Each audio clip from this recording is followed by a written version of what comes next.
Hello mga Bisadya, good morning. This is once again your friend Eric Aniga, ang inyong puro nga Bisadya nga taga Southern Leyte, and I would like to welcome you all to my channel, ang Bisadya. Well, today is a fine Wednesday morning. It is still very early, around 6 o'clock in the morning, and I feel more relaxed today because I am on leave. No, dili ko musud sa trabaho because I will be attending a wedding this afternoon at Maasin City, and I am being invited as one of the principal sponsors. That is why I took a leave for today in order to prepare for that big event. No, I don't want to be stressed in the preparation, so that I have the whole day, even if the wedding will still be in the afternoon, 2 o'clock in the afternoon, at least I have the whole morning to prepare for myself for that event. But that's why, mga pita, I have the luxury to drink coffee and make this vlog because I don't have to be pressured with time.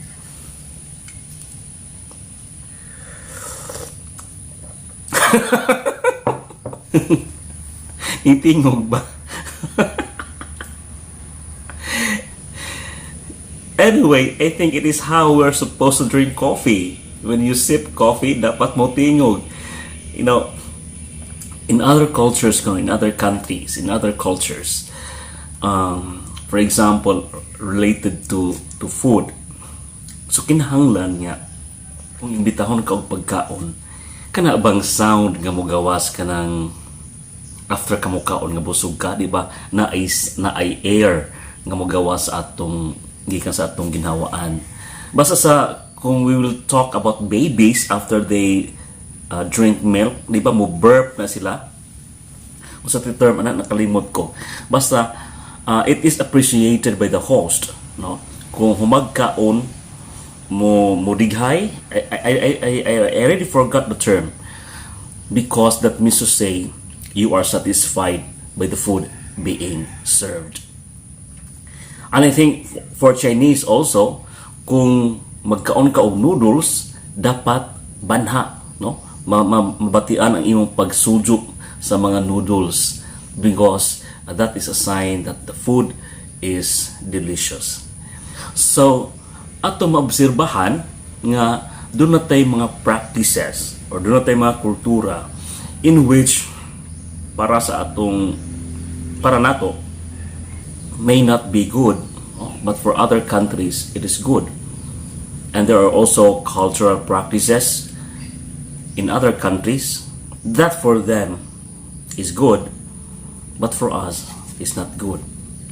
That's what we call, in sociology, it is what we call cultural relativism. So when we speak of cultural relativism, it is an acknowledgement that people from different parts of the globe are practicing different cultural practices, and these practices vary from one place to another. And one important point here is no culture is inferior or superior compared to the other, meaning to say all cultural practices have their own values and there ought to be respect of each other. We respect the culture of others as well as they will also respect ours.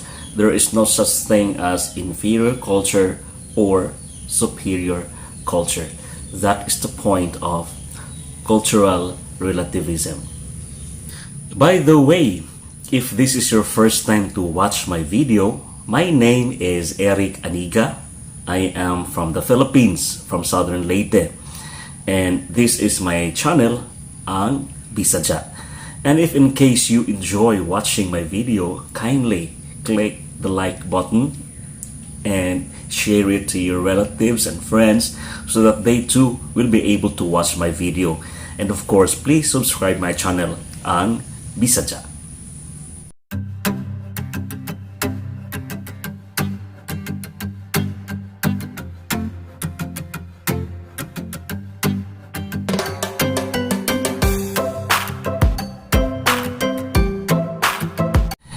And so this afternoon I will be going to Maasin City. Maasin City is the capital of our province.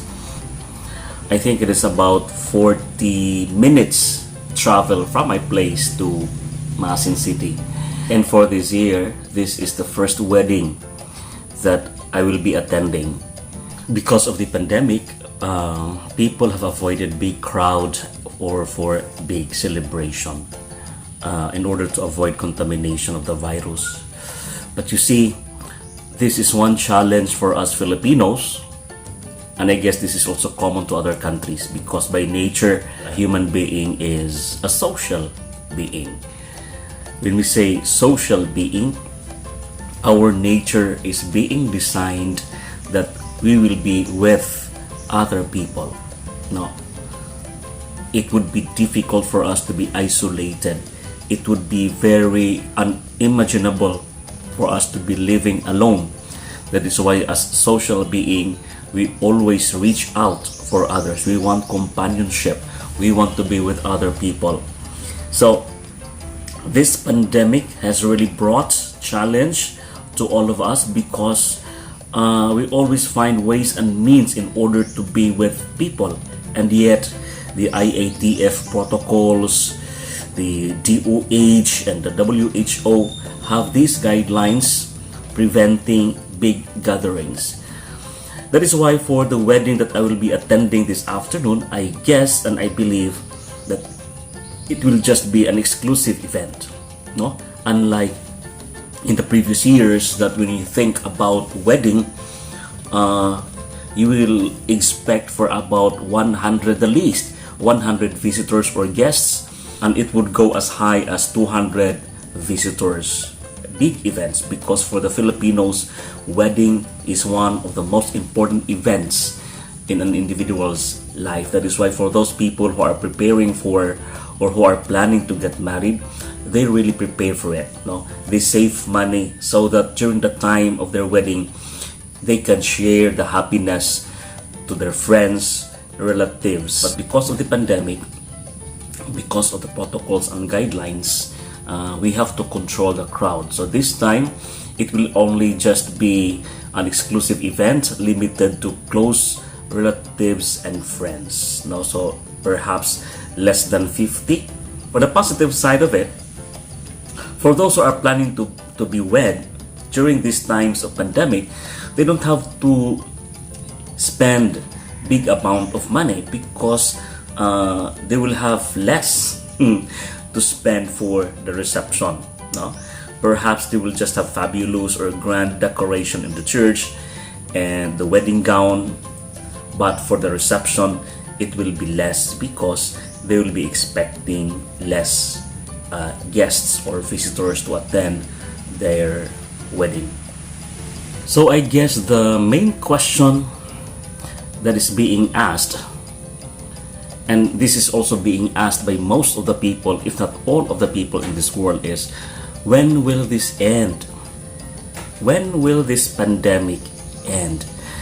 Everybody wants to go back to the normal, and yet the academe and other agencies would say, let us embrace the new normal. And yet we are wanting to go back to the previous normal when things were just fine, when people were free to reach out to other people and gather together and celebrate. We want to have that back life again. And so the question is, when will this end? You know, I have my mother. She is in Cebu right now. She wanted to come back home to celebrate fiesta. You see, Filipinos love fiesta, and we will be celebrating the fiesta in our place this coming Saturday. But then she cannot come home because of the procedure that it will take time. If she comes back at this point in time, when she reaches our place, then she will have to undergo 14-day quarantine. So just the same, she cannot celebrate the fiesta with us. And so she decided to stay in Cebu for a little longer, waiting for her regular checkup, and then perhaps by March she will come home na, and we are preparing a place for her home quarantine. So that's the life that we have right now.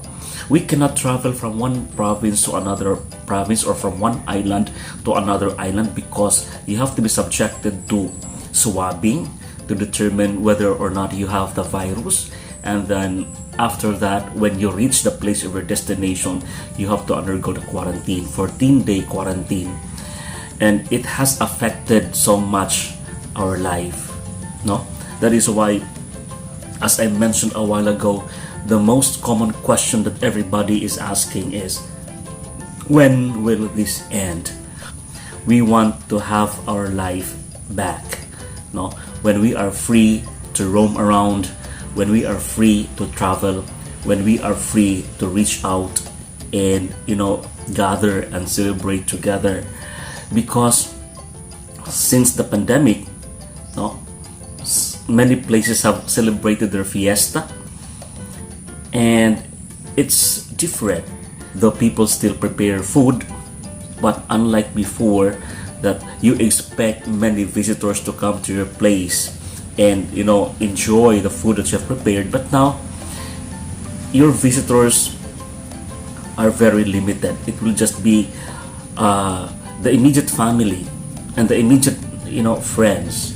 It's very exclusive, and somehow the atmosphere of the fiesta has been distorted, no? Because in the Philippines, when you think about fiesta, you think about big gatherings, disco, celebration, parade, and everything.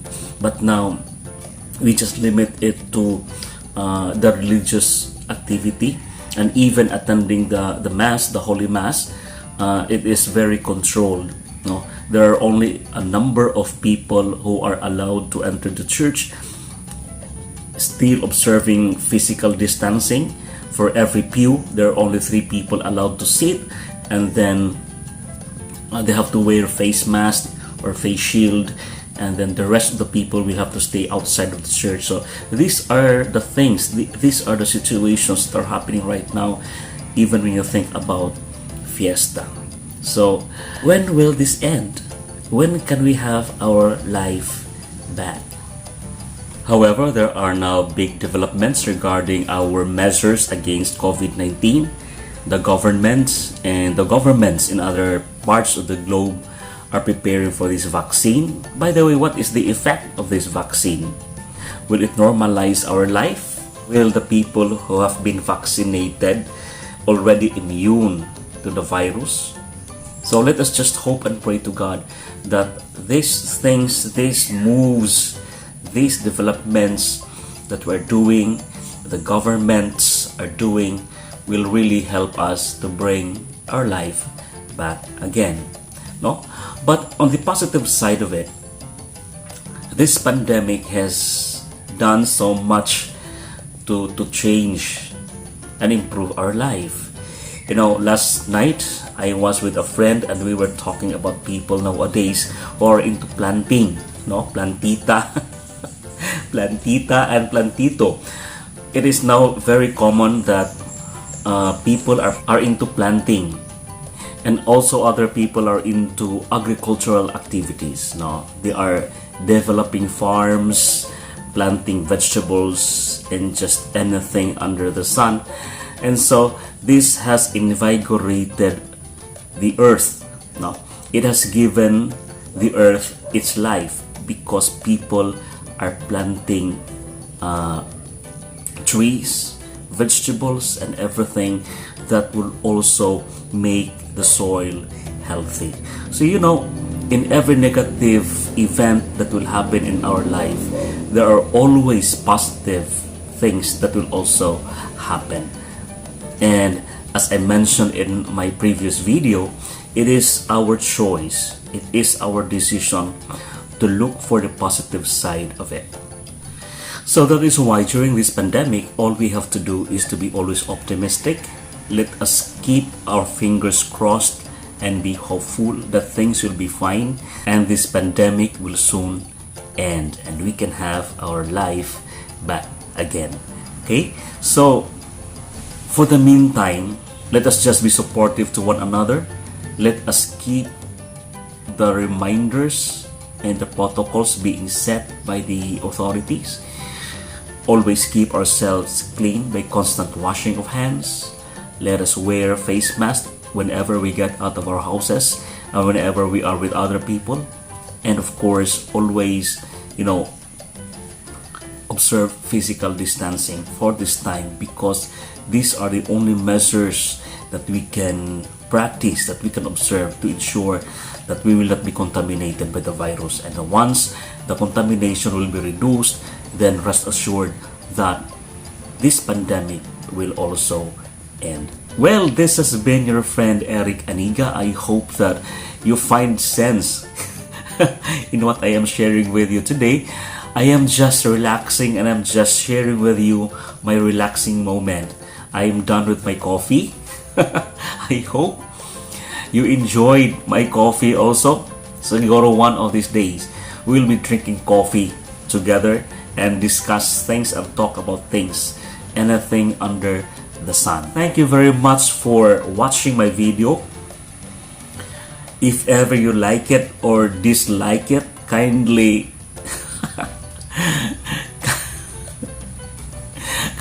click the button like or dislike, and you can also comment. You can have your questions, you can have your negative reactions, but of course not violent ones, only negative reactions, and I will gladly respond to your comments. And of course, if I may, kindly subscribe my channel, Ang Bisadya Frederick Aniga. Well, daghang salamat sa pagtanaw.